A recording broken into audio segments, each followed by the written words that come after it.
الحمدلله تانگ تازه تسلیم شده به مجاهدین.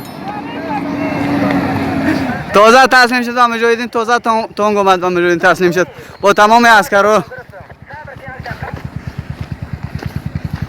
الحمدلله ثم الحمدلله تازه به مجاهدین پیوستیدن. سلام علیکم. خوب هستید؟ بخیرین؟ جور هستین انشالله؟ تازه به مجاهدین پیوستیدن. سلام علیکم. خوب هستین انشالله؟ اینجا بزرگترین لانه مهم دشمن یعنی قلاتک ولسوالی بهارک می بوده باشد که لحظات قبل توسط مجاهدین امارت اسلامی تصرف گردید و اکنون صدها واسطه جنگی دشمن اینجا در غنیمت مجاهدین است و این بزرگترین بیز و بزرگترین لانه مهم دشمن در ولایت بدخشان به شمار می رود.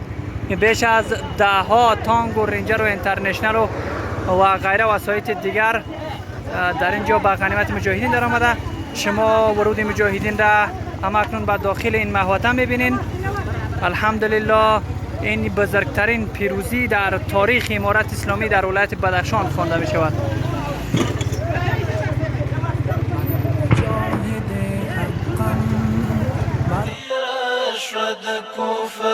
شپه سهاره اذان وایا مدی تور اشغال کړ غازیاره اذان وایا تیر شو د کفر شپه سهاره اذان وایا مدی تور اشغال کړ غازیاره اذان وایا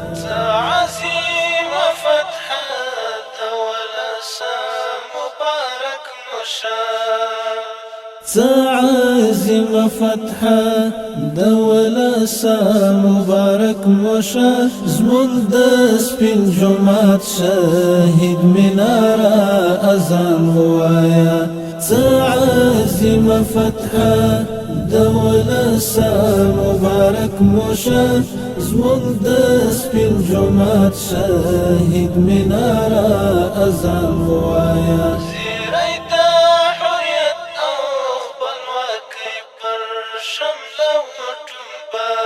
زیره د حریت او خپلواکۍ پر شمله وټومبه ویښه زموږ د چم زخمي چناره اذان ووایه زیره د حریت او خپلواکۍ پر اول بازار بارک با تانگ مجاهدین امارت اسلامی وارد بازار شدیم. الحمدلله بازار با ولسوالی بارک کاملا فتح کردیم. این هم ولسوالی می باشد. این هم داخل بازار الحمدلله با تصرف مجاهدین کاملا در آمد. این هم داخل بازار. این هم مجاهدین امارت اسلامی ولسوالی بهارستان را کاملا فتح نمودند. انقلاب ملغوغا در همه وطن دارد از هرات و بغداد تا غزه و یمن دارد راکت و تفنگ من حجتم به میدان است دفتر و کتاب من منطقی ز انسان است هجرت و جهاد من بهر حفظ ایمان است خط و مشرم دایم پیروی ز قرآن است هر مبارزم اینجا حالتی چو من دارد مرد سنگر و خون است با خودش کفر دارد تا رمق به جانم هست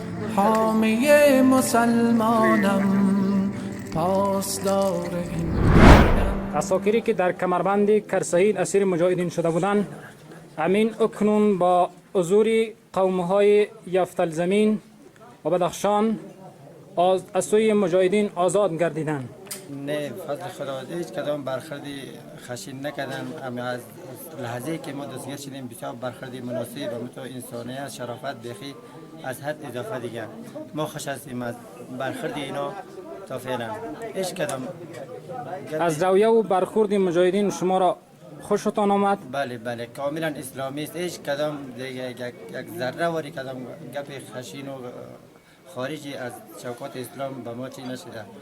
نه توهین، نه تحقیر، نه لط، نه کوب، هیچ کدام چیزی ما ندیدیم.